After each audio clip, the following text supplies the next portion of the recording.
क्या करूं, मैं इतनी सुंदर हूं तो। श्रीवास्तव मौसी का जब बेटा हुआ था, उन्होंने तभी ठान लिया था कि अपने बेटे के लिए सबसे सुंदर लड़की का हाथ मांग कर लाएंगी। श्रीवास्तव मौसी को भी बचपन से हीरोइन बन के रहने का बड़ा शौक था, तो बहू भी उनको हीरोइन जैसी ही चाहिए थी। एक दिन उन्होंने मिस गाजियाबाद डिम्पल से उसकी शादी करवा दी।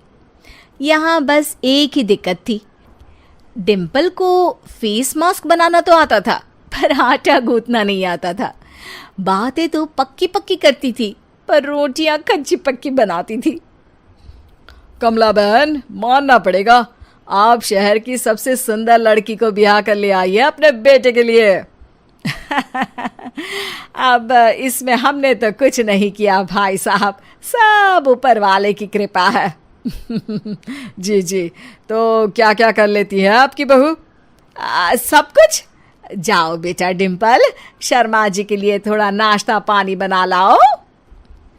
डिम्पल नजदीक जाकर श्रीवास्तव मौसी के कान में फुसफुसाती है।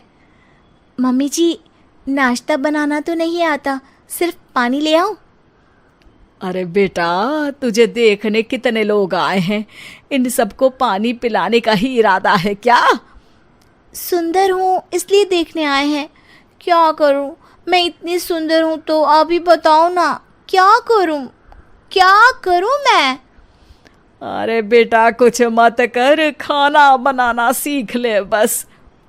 श्रीवास्तव मौसी के लिस्ट में सुंदरता सबसे ऊपर आती थी और उन्हें उसी का फल मिला। उनके बेटे अशोक ने एक दिन माँ से शिकायत की। माँ, कैसी बहू ढूंढ कर लाई हो? मैं शाम को थक हार कर घर लौटता हूँ तो मुझे कहती है, आज पेडिक्योर करना है, करवा दोगे? अरे जबकि दिन भर काम करके पाँव मेरे थके थे। अरे बेटा, ठीक है ना, धीरे धीरे सीख जाएगी। अरे क्या सीख जाएगी माँ, उससे कुछ भी नहीं आता।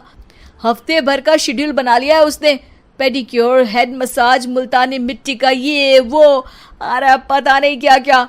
अरे मुझे तो नाम भी नहीं आते। देख बेटा, खाना बनाना, सब्जी काटना, ये सब सीखा जा सकता है, पर सुंदरता नहीं सीखी जा सकती। इतनी सुंदर बहू मिली है, फिर भी तू खुश नहीं है, कैसा बेटा है तू? श्रीवास्तव मौसी का मानना था कि समय रहते बहू सब सीख जाएगी, पर मिस गाजियाबाद से शादी कराने के बाद घर का जो नाम हुआ है वो जरूरी है। अरे सबकी बहू खाना बना लेती है, हमारे घर में तो काम वाली दीदी भी है, पर हमारे घर में जितनी सुंदर बहू है ना, उतनी किसी के घर में नहीं। ऐसा श्रीवास्तव मौसी सबको कहती रहती। फिर एक दिन वो हो गया जो नहीं होना चाहिए था, डिम्पल को पिंपल हो गया। डिम्पल घर में छुपी बैठी थी, पर ऐसी खबर छिपती कहाँ है। शर्मा जी घर में अपने बेटे की शादी का न्योता देने आए तो उन्होंने पूछ लिया, अरे आज आपकी बहू नहीं दिख रही? हाँ, वो ना थोड़ा काम में बिजी है, आती ही होगी। और इतने में डिम्पल सही में किसी काम से वहां आ जाती है। बस शर्मा जी की नजर पड़ जाती है डिम्पल के पिंपल पर, जो उन्हें चांद पे दाग जैसा लगता है। पूरे शहर में बात फैल जाती है कि डिम्पल को पिंपल हो गया है। ये दिक्कत काफी गंभीर थी और श्रीवास्तव मौसी को पता था कि अगर ऐसा चलता रहा तो उन्होंने जो हासिल किया था सब मिट्टी में मिल जाएगा। उन्होंने फट से डिम्पल को अपने कमरे में बुलाया।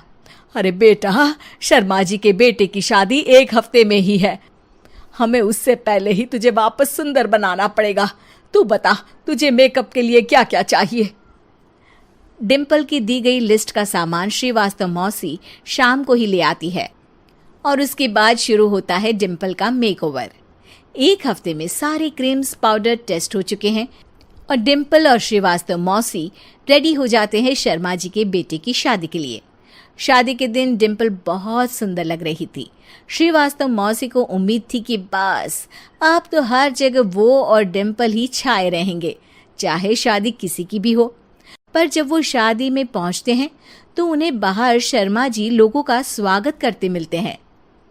अरे कमला जी, सही समय पर आई हैं, आप ही का इंतजार था। हमने भी हमारे बेटे के लिए मिस अहमदाबाद ढूंढी है। डिम्पल और श्रीवास्तव मौसी दोनों के मुंह खुले के खुले रह जाते हैं शर्मा जी की बहू को देखकर। वो तो डिम्पल से भी ज्यादा सुंदर थी। क्यों, हमने भी अच्छी बहू ढूंढी है ना? हाँ हाँ शर्मा जी, बाकी आजकल के ज़माने में सुंदरता से क्या होता है भाई? देखो, बूढ़े तो सब होते हैं। मैं तो मानती हूँ कि बस रोटियां गोल बना दे, इससे ज्यादा क्या चाहिए। सुंदरता का क्या है, ढल जाती है, पर गुण ओ हमेशा रहते हैं। अरे बाबा, इतना बड़ा ज्ञान आपको कोई गुरु भी नहीं देता जितना बड़ा ज्ञान आपको एक छोटे से पिंपल से मिल गया। अगले दिन जब अशोक डिम्पल से बात कर रहा होता है, कल शादी में मिस अहमदाबाद के बाद सब मिस गाजियाबाद यानी तुमको ही देख रहे थे। क्या करूं, मैं इतनी सुंदर हूं तो आप ही बताओ क्या करूं? क्या करूं मैं तो कहती हूं कि घर का कोई काम कर या फिर बाहर अपने लिए कोई काम ढूंढ ले। है? क्या कहा माँ जी? हाँ जी, सुंदरता का क्या है? कल तूने मिस अहमदाबाद से मात खाई, आगे कोई मिस हैदराबाद आ जाएगी या मिस फैजादाबाद आ जाएगी, इसलिए काम पर ध्यान दो। हाँ। और कुछ महीनों बाद, अरे बहू, काम करने के बाद तू सुंदर नहीं, अति सुंदर हो गई है।